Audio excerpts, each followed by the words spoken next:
BJP केंद्रीय संसदीय board और केंद्रीय चुनाव समिति दोनों में से भाजपा के पूर्व अध्यक्ष और केंद्र के 2 शीर्ष मंत्रियों में शुमार नितिन गडकरी का नाम शामिल नहीं था। नाम शामिल नहीं होना कई चर्चाओं का, कई कयासों का विषय बना। क्या नितिन गडकरी का कद बीजेपी में छोटा हो गया है? उनकी जरूरत उतनी नहीं रही जितनी पहले थी।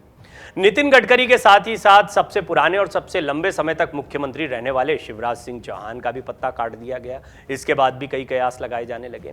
इसको लेकर जितनी चर्चा दिल्ली के लुटियन जोन्स में चल रही है, उससे कहीं ज्यादा नागपुर में भी है।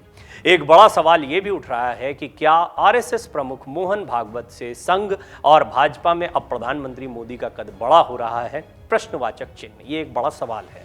गडकरी की इच्छा क्यों पूरी करना चाहते हैं भाजपा के आलाकमान? इच्छा कौन सी थी और क्यों पूरी करना चाहते हैं? ये दोनों चीजें एक और बड़ा सवाल। इसको समझते हैं इस रिपोर्ट में।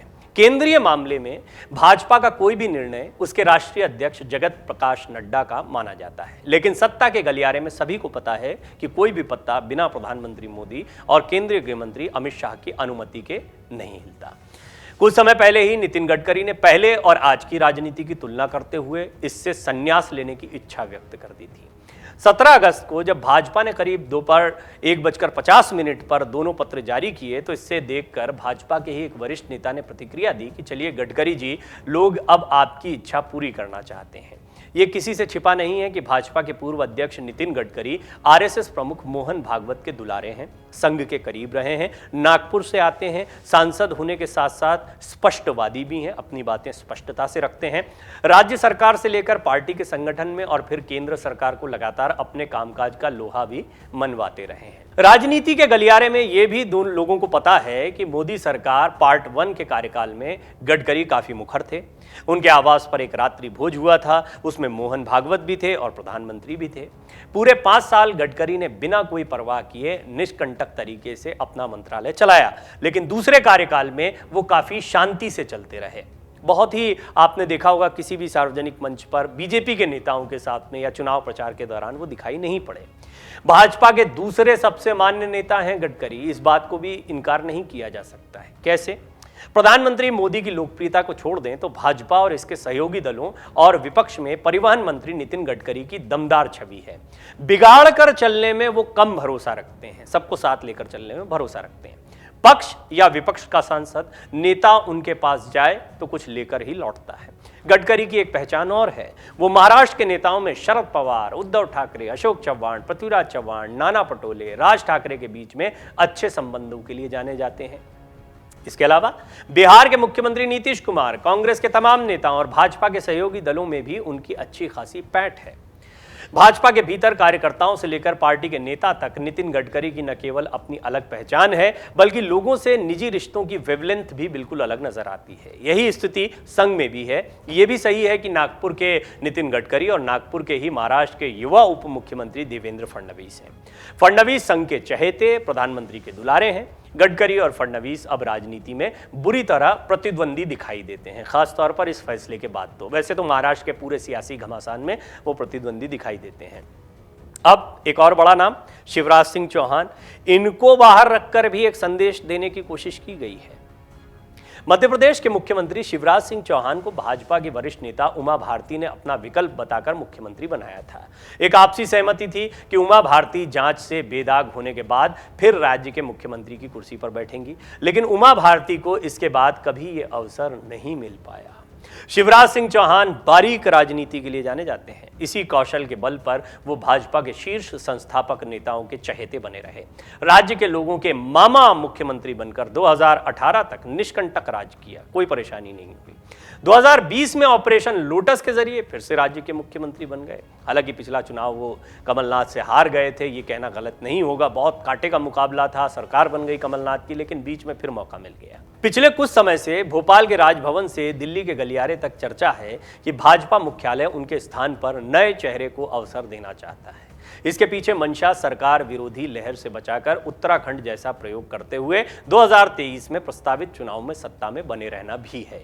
शिवराज पिछले महीनों में दिल्ली आए थे तो उन्हें कुछ संदेश मिले थे, कुछ नेताओं से मिल पाए और कुछ के समय नहीं मिल पाने की वजह से वो मुलाकात नहीं कर पाए थे। लुटियन जोन्स में यह भी चर्चा है कि केंद्रीय चुनाव समिति और संसदीय बोर्ड में बदलाव का उन्हें इस तरह संदेश देना भी माना जा सकता है।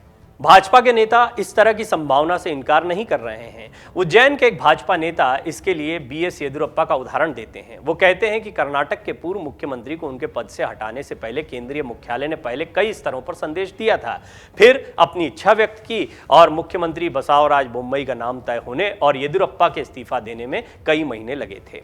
बहरहाल मध्य प्रदेश से ही सत्यनारायण जटिया भी एक और उदाहरण है। सत्यनारायण जटिया लंबे समय से राजनीति से बाहर दिखाई पड़ रहे थे, एक अघोषित रिटायरमेंट की जिंदगी जी रहे थे और अचानक से उनका कद बढ़ गया है। मध्य प्रदेश की राजनीति में सुगबुगाहट होने लगी है कि क्या वो अगला चेहरा हो सकते हैं, और जबकि वो एक तरीके से मार्गदर्शक मंडल जाने की उम्र में भी दिखाई पड़ते हैं। तो कुल मिलाकर जो नॉर्म्स पहले सेट किए गए थे, बीजेपी अब उससे इतर निर्णय लेते दिखाई दे रही है और इसकी कई वजह हैं।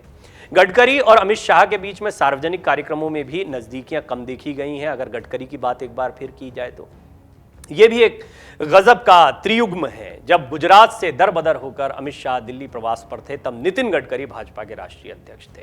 राजनीति की कड़वाहट को पकड़ने वाले नेता बताते हैं कि तब तत्कालीन भाजपा अध्यक्ष ने शाह के साथ बहुत अच्छा बर्ताव नहीं किया था।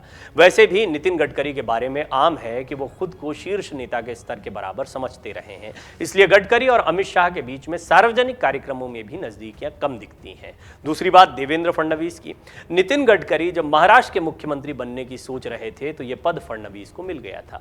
ऑपरेशन लोटस के बाद इसी साल जब जुलाई में महाराष्ट्र का मुख्यमंत्री बनने की महत्वाकांक्षा देवेंद्र फडणवीस के भीतर स्थान बना चुकी थी, तो अमित शाह के एक फैसले ने इस पर पानी फेर दिया।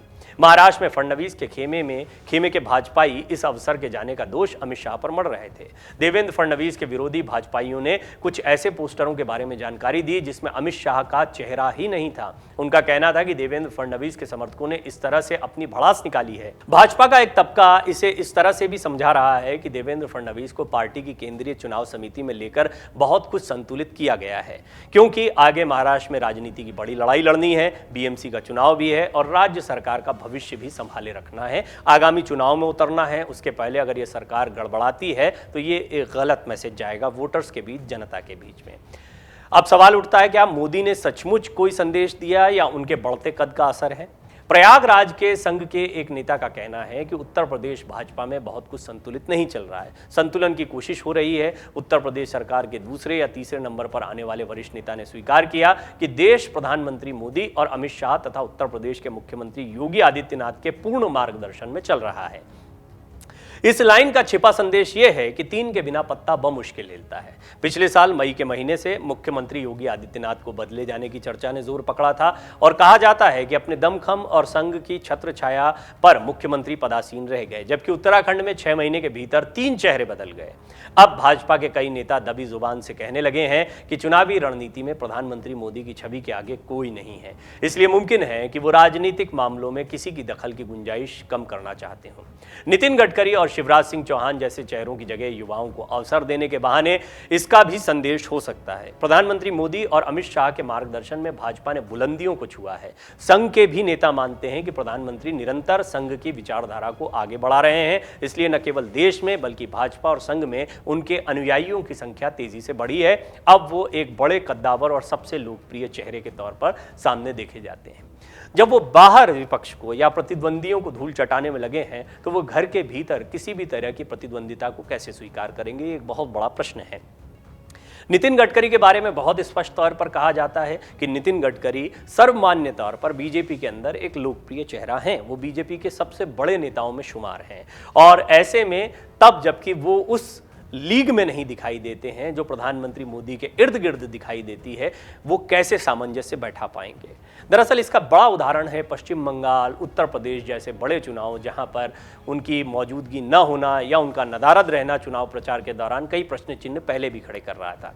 दबी जुबान से ही सही, ये बातें पहले से भी होती रही हैं कि नितिन गडकरी और केंद्रीय नेतृत्व के बीच में सब कुछ सही नहीं चलता है या फिर आपसी खींचतान चलती, और ये हर पार्टी में होता है, ऐसा नहीं कि किसी एक पार्टी में होता हो, ये अंदर खाने की राजनीति है। लेकिन इसका बड़ा इम्पैक्ट आप लोगों पर पड़ता है, वोटर्स पर पड़ता है, उन लोगों को समझना होता है। इसलिए हमने ये एनालिसिस आपके सामने रखी कि आखिर क्या वजह हो सकती है जिसकी वजह से नितिन गडकरी अब हाशिए पर जाते दिखाई दे रहे हैं और साथ ही साथ में कई कड़े निर्णय लिए हैं पार्टी ने। बहुत मुमकिन है कि आने वाले दिनों में इन निर्णयों को पार्टी खुद भी सही तौर पर रखे या हो सकता है कि इन नेताओं को कुछ और जिम्मेदारियां दी जाए ये दूर की बात है, लेकिन फिलहाल ऐसा लगता है कि बहुत सोच समझकर ये निर्णय लिए गए हैं। शिवराज सिंह चौहान हो चाहे नितिन गडकरी हो, इन दोनों को बाहर करना रणनीति का हिस्सा है। डाउनलोड करें अमर उजाला ऐप और पाएं खबरें लगातार। अगर आप ये वीडियो YouTube पर देख रहे हैं तो हमारे चैनल को सब्सक्राइब करें और बेल आइकन को दबाना ना भूलें। अगर आप Facebook पर ये वीडियो देख रहे हैं तो हमारे पेज को लाइक करें।